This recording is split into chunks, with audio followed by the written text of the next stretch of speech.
Hello, welcome to the University of Hertfordshire. My name is Erica. I'm going to introduce you to two of our programs, BA Honours Architecture and BA Honours Interior Architecture and Design.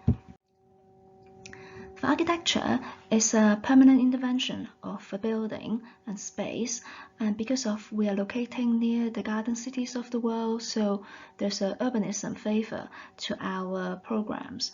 For interior architecture and design, we deal with both spatial design as well as styling and trends, and it's a semi-permanent intervention of the building space.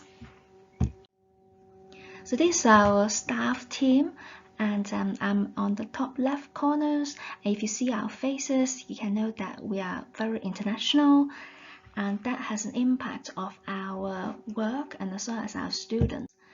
So we come from different parts of the world, and we live and work there before, and we bring of our contacts and our project and our knowledge with us. And also the influence of our students is our students come from a whole range of backgrounds and many different countries, and hopefully by the end of the program you'll meet friends and network from all over the world and maybe never need to pay for a hotel again. And we won a lot of awards for the program, both international and national design awards. I count about 35 of them. And that's also we are part of the local RIBA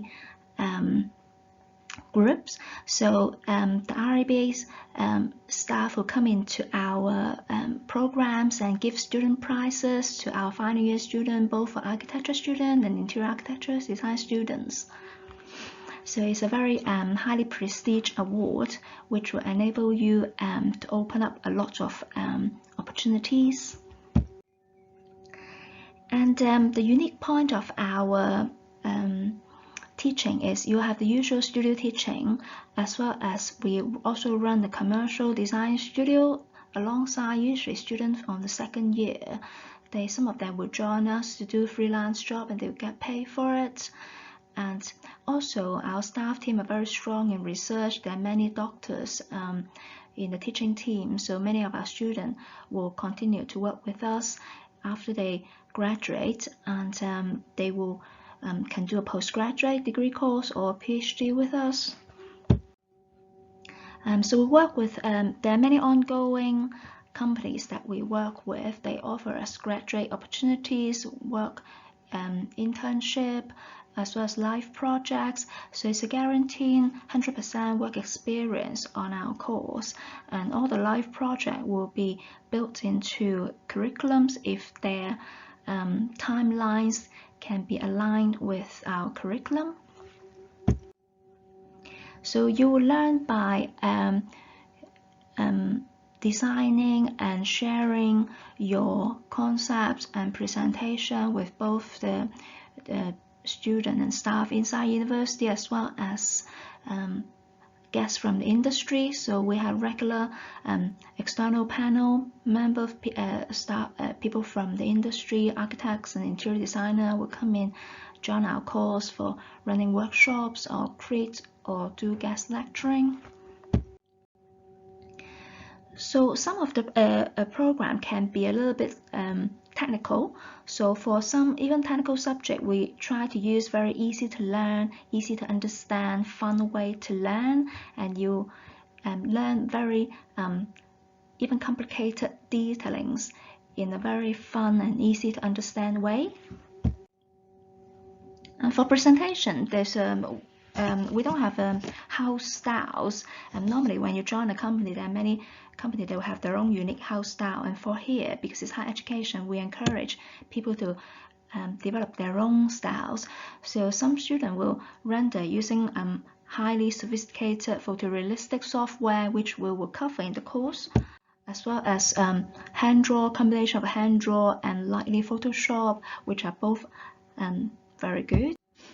And then they will experiment with the model making, doing this experiment with forms and shape by hand and machine first, and sometimes can go into 3D printing to print out the models, and then or using just basic hand models are also very popular among the students, or can be the combination of different methods to produce them. We have very good workshop to support you.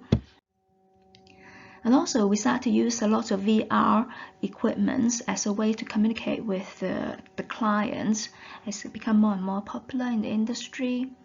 So we cover that. And also anything that we design, somebody has to pay for it, somebody has to bill for it.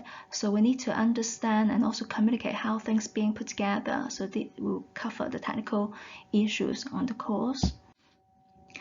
For commercial unit, we work with many people, many different clients. I just give you a couple of examples. This Jamie First, we work with him to build a design for his trainee kitchens.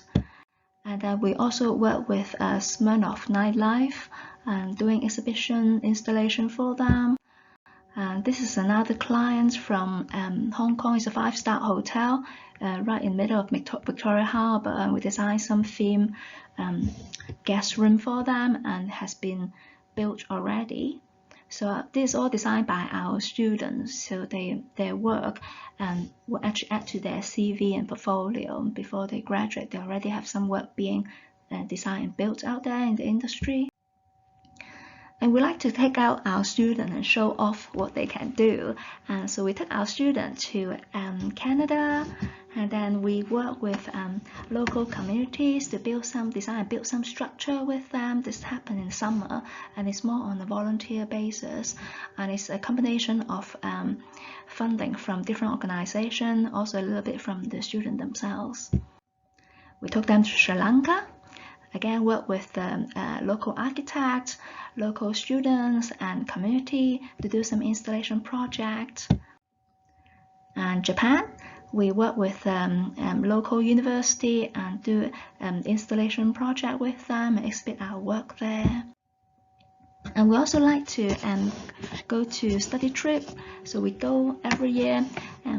Each year is different. When we go there, we do a live project. This is collaboration with the local university, the same programs. So we do an investigation of their city and do some mapping and design. And there has been multiple online and offline publication on this project. So no matter where we go, we always create a project for the student, and they can add that to their CV and portfolio. And some students may consider student exchange programs. The university have over 200 different partners all over the world, so it depends where you want to go. And some universities, some programs, we're able to give them credits. So it will happen before or after second year. And some university, you can actually replace their credits. Whatever you achieve there, you can compensate what we are doing in the second year. So it depends where you want to go. And then for the course structure for both architecture and interior design, it's very similar, and they both have 11 modules. So far there's no elective, so you don't need to worry about that. And there are mainly 4 domains. You have design skill, design project, technology. C and CS is design theory and history. So this for architecture. And for interior, it's very similar. And the main domain is the design project. So both the design skill, technology, and critical and cultural studies are all contributing into the design projects. So they are kind of integrating together, so you understand why you're doing certain things and why you're learning certain things. And for architecture, it's slightly more complicated. So we look at number 2 in the top row. And after you finish at A-level, you spend 3 years in the university. So we call it part 1. And then if you pass everything, then you'll be called a part 1 candidate. Then you take a year out to go into architectural practice company to do internship for a year, and then come back to do a master, which is part 2. And in our University of Hertfordshire, we also have part 2, we call it MArch, that you can join after you have the year out. So it takes 2 years to finish your part 2. Once you complete all the modules, then you become part 2 candidates. then, and again, you can go back to the architectural practice, continue your internships, and normally after a year or so, people can come back to their part 3, and part 3 can do it part-time, maybe 1 day a month, mainly regulations. Then only after finish part 3, then you can register with ARB and become a chartered architect. So all the architects practice in the UK have to be registered with the ARB. Okay, so but RIBA is more like a private membership thing, so it's optional. Depends on if individual want to join them or not. So careers, so both architecture and interior design, there are different pathway that you can consider. In University of Hertfordshire, in our programs, we try to be tailored to what individual needs, so you can discuss with your tutor, and so we'll try to, especially in final year, to adapt the learning to fit into what your inspiration is. So this entry requirement for both programs. For architecture is 114 UCAS points, for interior architecture is 104. If for any reason you think you might not be able to make the UCAS point, have enough UCAS point to apply for the programs, then you might consider to join one of our local college to do a foundation degree in creative industries. So there are 2 of them, one in Wellington City, one in Ware, both in Hertfordshire. And so if you finish the 2-year program, foundation program with them, you can, depends on the grade that you got, you can directly join to our final year or 2nd year programs. So this is my contact on the right hand side. My name is Erica. And for architecture, if you have any question, you can contact Ilona, who is the pathway leader for architecture, and I'm the pathway leader for interior architecture.